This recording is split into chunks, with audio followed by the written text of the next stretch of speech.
Kia ora everyone, today is going to be the last LEGO 2024 set review. As the year continues to wrap up with its sales, this here is the LEGO Ideas Set 21350 Jaws, which released in 2024 back in August. This here is set number 58 in the LEGO Ideas line, 1,497 pieces in total, so it is a rather big release. 3 minifigures here included, and it retails for 150 USD before tax, or 270 here in NZD. I bought the set during Black Friday on discounts and using funds amassed from this channel, so thank you, the audience, for watching, because without the support from all of the viewers, I wouldn't be able to cover sets like this here today. The set overview is essentially a LEGO diorama display base for a Spielberg classic Jaws, which released in 1975 and is one of the most important movies ever made for filmmaking. Arguably, without Jaws, you wouldn't have any of the blockbusters that you have today. This here features Bruce the Shark, as well as the 3 main leads of the film, and we have the Orca build too, but additionally, as I mentioned, a display base so that you can make it into a really nice diorama scene. And actually, if you're new here, I mentioned in my video covering the initial reveal of the set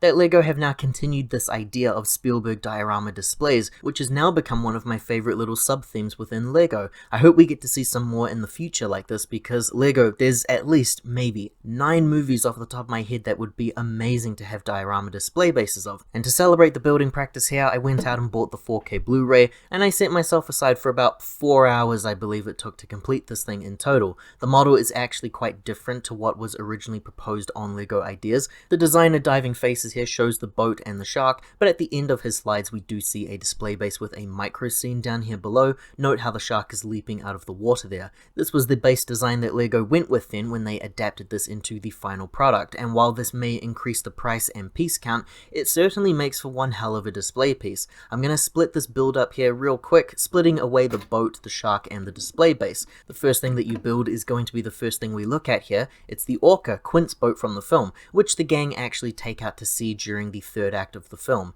Fisherman type sets are a personal favorite of mine in LEGO, despite not being a fan of fishing myself. The reason why I love LEGO sets based around this type of a world setting is because of all those extra details. LEGO are going to cram in so many special inclusions that make the build so exciting to get through. One of my favorite all-time sets is the Old Fishing Store, which released in 2017, also under the LEGO Ideas line. The interior for that set features so many accessories and small builds of knick-knack-like parts that really make a full great display piece. And now this Jaws set is going to fit right in with that one. The colors of this set match the original submission, but more closely resembling the movie's appearances, using darker reds and blacks and tans for the yellowed look of the older white color scheme. It's a pretty tight build, but there is enough room here for all of our main figures to be placed. There are some key areas too that include some really fun interactions for our heroes. The underside of the ship here is actually built entirely upside down, and it works overall for that build design.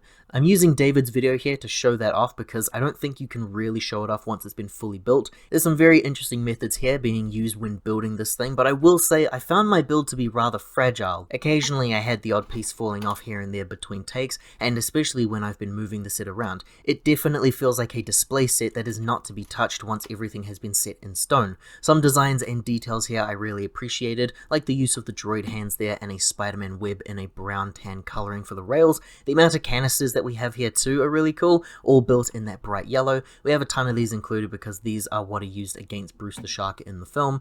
The bow there has some decent standing room for our minifigures. Like I said, it's tight, but you can make things work. And one of the key details I think everyone loves about this set is the use of the handlebars there for the shark teeth display. Quint decorates his trophy as a sign to show his success in shark hunting, and I think that part usage is a good one. You then also have telephone pieces they're used for some side details. We also have some life preservers and some harpoons here too, all removable and decorative, and the same design on the other side of the vessel. The stern there has all of the main fun features, plenty of details there to show off, like these jail cell doors, which are used to represent the shark cage as seen in the film. We have an outrigger pole here, which actually does connect onto that space there, and it can be moved around side to side. I really like the color combination used there, which I think helps to stand out well and mixes with the deck below.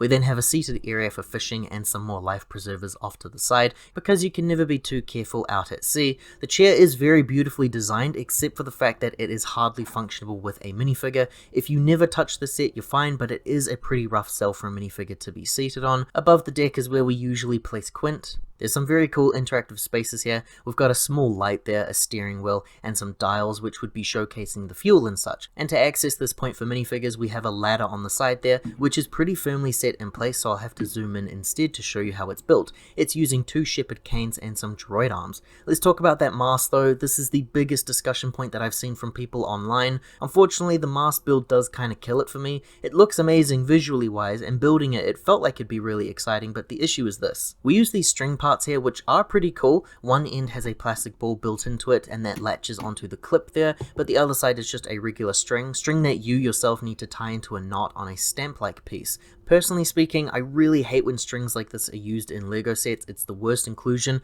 By relying on the builder for tightening the rope, it ruins the tension of that string for the build, and we're stuck with this back and forth game on trying to make it look perfect for your display. See, here's what I mean. You put that weighted end into its slot there, you can nudge the piece around a little to get that rope to really straighten out, then you follow the line through the mast, you wrap it around the wheel up top there, and then you put it through that life preserver so you can tie your own knot there down below. This mast has no strength whatsoever though. You annoyingly need to keep that string rather loose there, because if you tighten it up, that mast is going to just bend. As you've seen throughout the video, the rope is not that tight for this build either. It regularly falls apart on me in person. I really wish this mast here was better executed than it is. Yeah, overall it's a bit of a letdown from that element alone. Now before we leave the Orca, we can actually take a look at the inside of the craft there. A small interior space, but an interior nonetheless, and it features some pretty cool seated space for our minifigures to hang out in. We've got some details there like a map of Amity Island and some shark sightings. We have a newspaper as well which shows some shark attacks happening on one named Campbell, which I believe is the original set designer's name.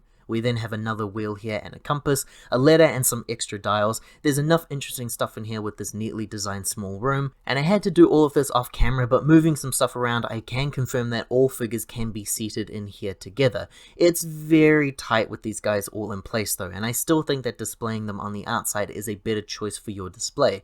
It's a very cool build despite the handful of issues I have with things like stability and design choice.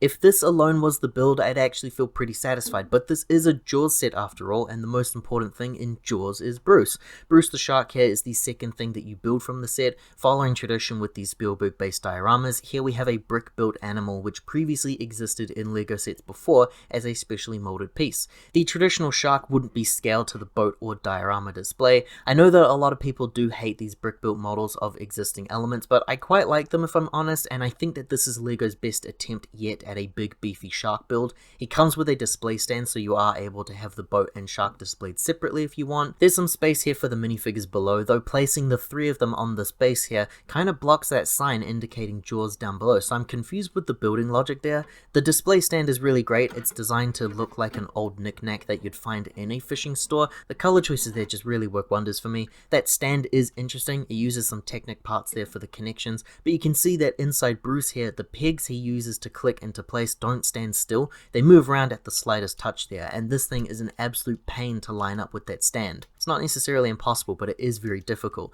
So to make things easier on us, Bruce can actually split apart here, and the pegs are placed at the very end of the build, which makes it much easier to line up there.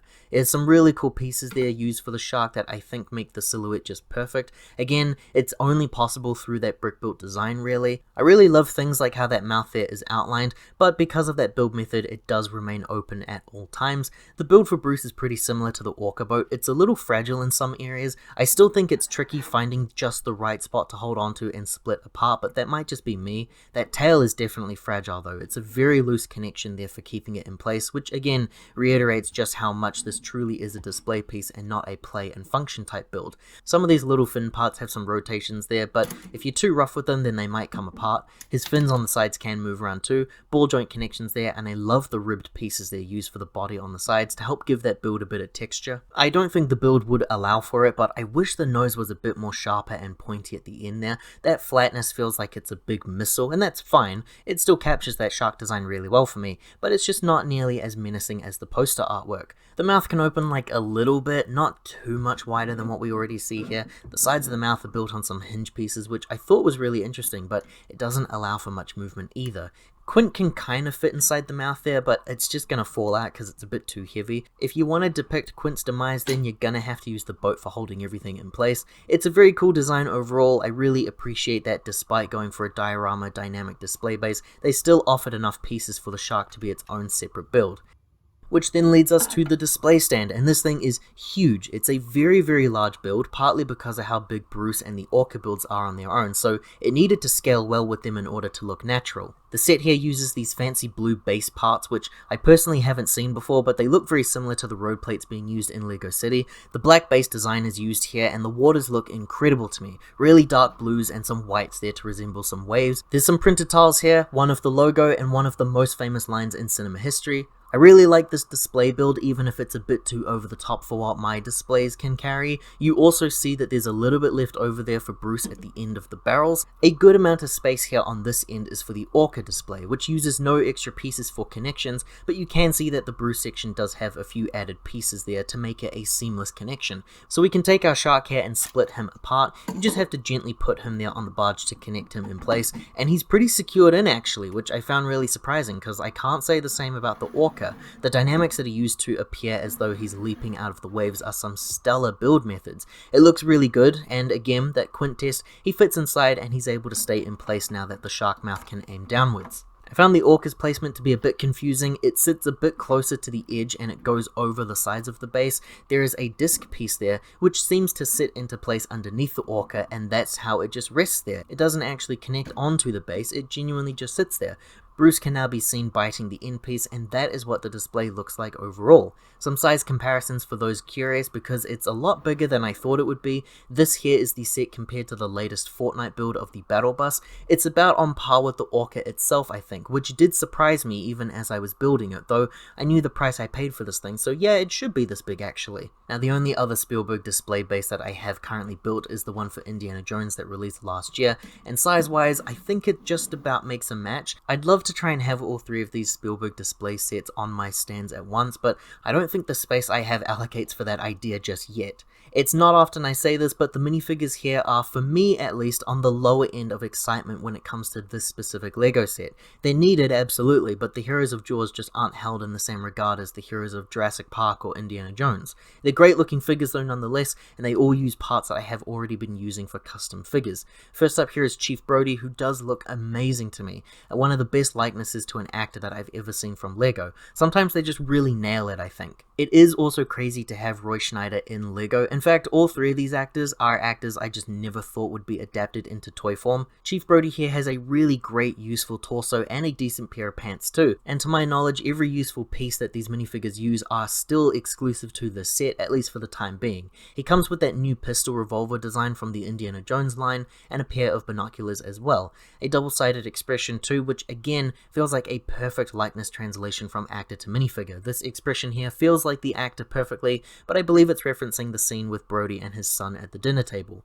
Matt Hooper is next, and again, another incredible minifigure. He appears to have an incredibly similar jacket torso piece compared to Brody, but it's been recolored here, and still it looks great. It's a very useful denim jacket for my custom figures in the future. A hair hat combo piece of a beanie, which just couldn't be made like this a decade ago. It's parts like this that make me really thankful for where the toy line's evolution has gone. He includes a camera and what I thought to be maybe a compass of sorts, but apparently it's his luggage from when he first arrives at Amity Island in the movie. A really decent Richard Dreyfuss likeness too, and a double-sided expression, which is a little more in line with how Matt Hooper looks throughout the film, especially when dealing with our next minifigure here, Quint. Quint here looks great, and even though he's not bald in the movie, I don't hate the no hair under his hat thing going on there. His torso has already been used in custom videos of mine on this channel, so it is a very useful universal figure for what I do here. It looks like a really great likeness for Robert Shaw, and the colors used here are very fisherman-like and fitting with this display. His accessories are a little more simple, a machete which he attempts to use on Bruce and ultimately fails,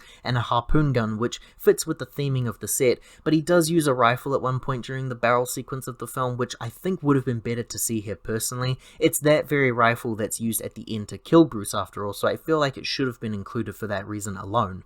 The box is that premium feeling adult targeted black box design. It shows us the display, which is very similar to how mine was looking before, and you can see the original price tag here for NZ being $270. That top there has the gang being attacked from different angles. Looks pretty good overall, and it would make for a nice display piece, and the sides then show off the display base and the shark recreating the poster image there as well. Moving to the back of the box there, we get a little bit more of an insight to the set, now showing us the set without the base and some of those key features. That shark can be split apart and displayed on its own. Here it shows us how the shark can be displayed with the base. There are some better looking images here of the figures interacting with the set in these specific scenes, and then a good look at just Bruce and the Orca build alone. Pretty great stuff overall.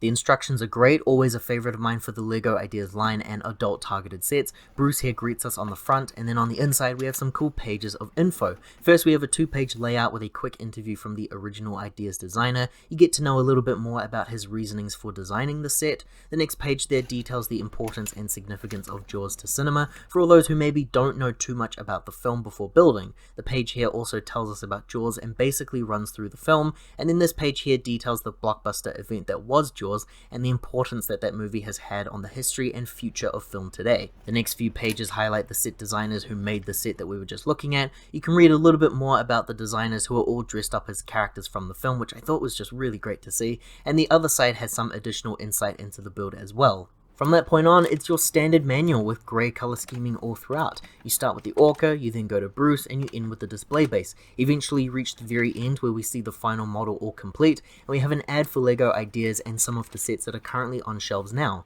The inventory list and the Orca on full display at the back, which just about wraps us up. Overall, the set does have some fragile moments that do bother me, and a personal problem here is that it is way too big for my display, so I need to rework some things at my house, but it is the first time in a little while that I've bought a premium product that actually felt like a premium set. Barring those issues I have with the build, it does feel like a set that's actually taking its audience seriously. I've always complained about the 18+ line from LEGO making sets based around family properties only, doing damage to both sides of your audience there. The masses like myself can't afford sets like this always, so alienating Zelda to only adult-based sets cuts out that audience that wants to support it. And on the flip side, LEGO not using adult-centered IP for their adult-based sets doesn't justify the size, scale, or the price. This is more so closer to what I've been wanting to see from this line ever since it was announced. This is an adult-targeted IP with an adult-priced and designed LEGO set. This is ideally how the 18+ line will continue in the future, and hopefully themes like Zelda and Transformers can be widespread enough to be in affordable sets for the masses.